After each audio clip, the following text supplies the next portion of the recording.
What's up guys, आज हम देखने वाले हैं मनीष कश्यप ने तो अपने पहले डिबेट में ही गर्दा उड़ा दिया।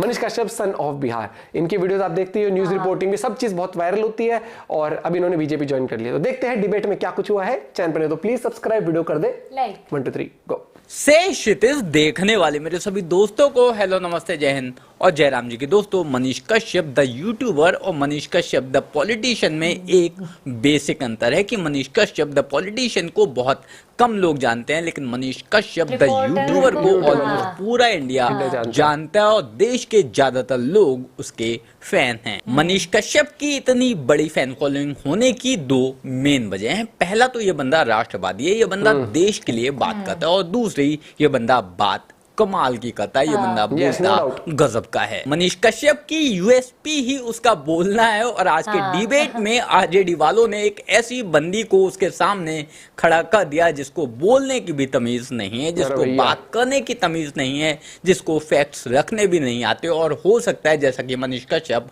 हमेशा बोलता है कि बिहार में 8वीं फेल वालों का बोलवाला है, हो सकता है ये भी उनमें से ही एक हो। और जाके पढ़ाई कीजिए और पढ़ाई करने के बाद यहाँ पे आइए। अभी जी कहीं 8वां तक तो आप भी नहीं है ना। अभी जी मैं धरने पर बैठ जाऊंगी, इनको चुप करा दीजिए। चुप है बढ़िया बढ़िया, दीदी बैठ जाओ, धरने पे बैठ जाओ। मनीष कश्यप और आरजेडी की इस प्रवक्ता का वैसे तो कहीं से भी कहीं तक कोई कंपैरिजन नहीं है, लेकिन फिर भी इन दोनों की डिबेट देखने में, इन दोनों की बहस देखने में मजा इसलिए ज्यादा आ रहा था क्योंकि इन दोनों की डिबेट एंगेजिंग बहुत है। मनीष कश्यप ने लगातार इस बंदी की झंड मारी है। कैसे और क्या कुछ हमारे आज के डिबेट में, चलिए देखते हैं। देखिए, सब नेताओं की पॉपुलैरिटी उतनी नहीं है जितनी मनीष कश्यप की है। ये तो है। देखिए, ये ताकत है नए भारत की। और आपसे मेरा प्रश्न ये है, देखिए अब आपने पार्टी ज्वाइन कर ली है, अब कई सारे सवालों के जवाब तो आपको भी देने पड़ेंगे भाई। एकदम तैयार हूँ। क्या अखिलेश यादव हिंदू मुसलमान कर रहे हैं, तेजस्वी यादव हिंदू मुसलमान कर रहे हैं, लालू यादव हिंदू मुसलमान कर रहे हैं, शिवपाल यादव मुसलमान कर रहे हैं, एकदम ये लोग कर रहे हैं। राहुल गांधी कर रहे हैं। जब राम मंदिर का निर्माण हो रहा था तो तेजस्वी यादव जी अस्पताल ढूंढ रहे थे, और उस समय बिहार के वो स्वास्थ्य मंत्री थे, और बिहार में ही उनको अच्छा अस्पताल नहीं दिख रहा। जरा सोचिए, अखिलेश यादव जी को आना चाहिए था। राम मंदिर का निर्माण हो रहा था, निर्माण हुआ, शिलान्यास हुआ, सब कुछ हुआ, वहां पे अखिलेश यादव जी को आना चाहिए था, नहीं आए। तो ये विपक्ष जो है तुष्टीकरण की राजनीति करती है, और क्लास में जो सबसे फेलियर बच्चा होता है, गलती कर देने के बाद जो है रोना शुरू कर देता है कि सर मुझे माफ कर दीजिए, सर मुझे माफ कर दीजिए। हर बार क्लास पे क्यों अटक जाते हैं आप? क्लास फेल पे क्यों अटक जाते हैं हर बार? देखिए, ये सच्चाई है कि बिहार में अगर इन लोगों की सरकार आ गई और 9वीं क्लास से ज्यादा आप पढ़ लिए तो आपको जेल में डाल दिया जाएगा। इन लोगों की सच्चाई है।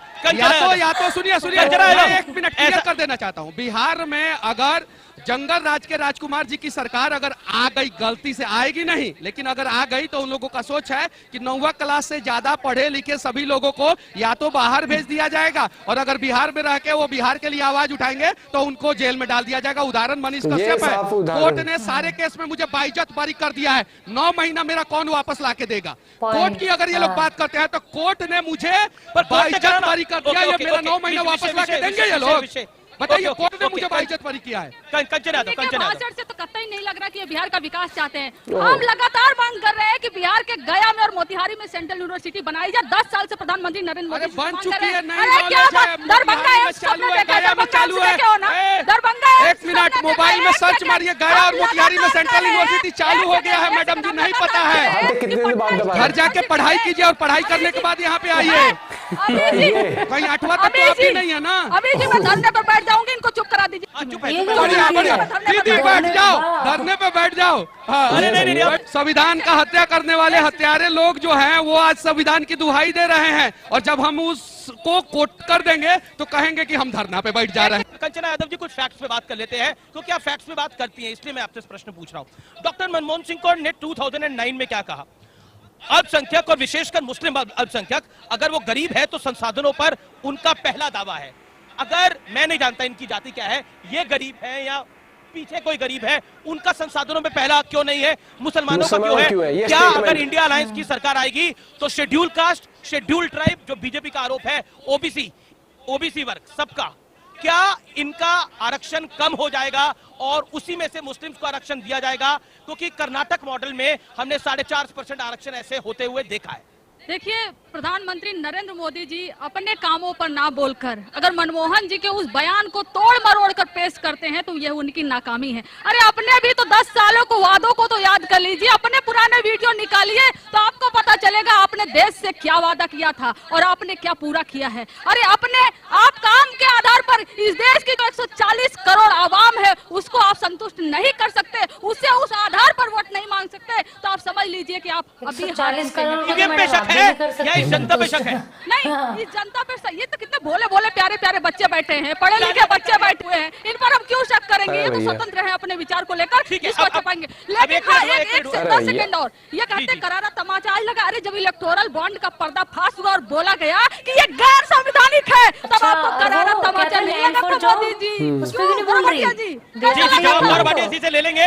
लेकिन मनीष कश्यप को लगता है कि बीजेपी भी, क्योंकि आप बीजेपी में नए नवेले आए हैं, बीजेपी भी हिंदू मुसलमान करती है, एक खाई क्रिएट करती है, क्योंकि इससे आपको पॉलिटिकल लाभ मिलता है। यह आरोप है विपक्ष का। नहीं, ये सरासर गलत है। बीजेपी हिंदू मुसलमान नहीं करती है।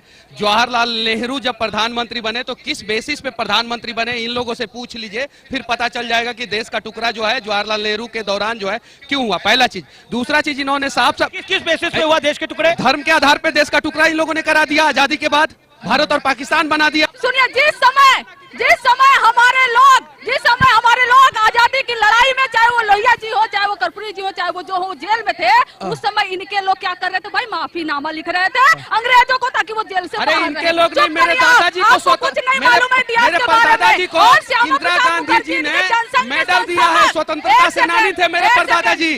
इनको मैं दिखा दूं, सुनिए ना, मेरी दीदी, मेरी बहन, आप दिखा दीजिए, मैं भी दिखा देता हूँ। मेरे परदादाजी को इंदिरा गांधी ने 1972 में जो है 15 अगस्त के दिन जो है स्वतंत्रता सेनानी होने के नाते जो है तगमा दिया था, मेडल दिया था। आरजेडी से वैसे तो हमेशा ही कोई ना कोई बर्बाद प्रवक्ता आता है, लेकिन ये औरत कुछ नेक्स्ट ही लेवल की थी। इस जरा सी डिबेट में 3 ऐसे पॉइंट्स निकल कर आए जिसकी इसे भनक तक नहीं थी। पहला तो जिस जिले की ये बात कर रही थी वहां पर एक नेशनल यूनिवर्सिटी बन चुकी है, इसे वहां का ही नहीं पता। दूसरा बात आ जाती है फिर हिस्ट्री की, वहां पर देश को किसने तोड़ा, क्यों तोड़ा गया था, किस लिए तोड़ा गया था और किस ब्याह पर तोड़ा गया था, यानी कि पार्टीशन किया गया था, वो इस औरत को नहीं पता। और तीसरा, मनीष कश्यप बार बार बोल रहा है कि उसके दादाजी को आजादी के योद्धा के रूप में पुरस्कृत किया गया था और इंदिरा गांधी ने पुरस्कार दिया गया था स्वतंत्रता सेनानी के तौर पर। वो भी उस बंदी को पहली बात तो पता नहीं है, दूसरा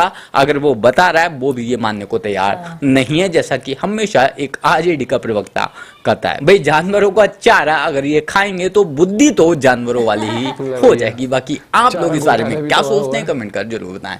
जल्द मिलते हैं किसी नए वीडियो में नए टॉपिक के साथ। भाई देखो, एक जानवर भी 2 बार समझाने से समझ जाता है। ठीक है। और दूसरी बात जो अगर करी तो थोड़ा सा ना हमें लगता है कि करंट अफेयर्स की नॉलेज लोग लगते नहीं है। अब लोगों को ये लगता है कि मोदी ने देश डेवलप नहीं होने दिया। पता है मुझे बहुत सारी चीजें देखने को मिलती हैं आजकल। दो लोगों का, एक तो या तो मोदी महंगाई लेके आ गया। मैं बस एक आज मैंने बहुत वीडियो में बोला, मैं छोटी सी बोलूंगा कि वही कांग्रेस थी जिसके टाइम पर 20-25 रुपए लीटर पेट्रोल था, वही कांग्रेस थी जिसके टाइम पर 40 भी हुआ, वही कांग्रेस थी जिसके टाइम में 50-60 भी हुआ। तो वो कहां से कहां तक आया है वो देखो। और मोदी के टाइम में 60-70 से 90 तक पहुंच गया तो लोगों को उसमें तकलीफ हो गई। आप परसेंटेज देखो, और ऐसा तो है नहीं कि रशिया उसी रेट पे दे रहा है आज तेल, लेकिन मोदी महंगा बेच रहा है। रशिया ओवरऑल महंगाई होती है।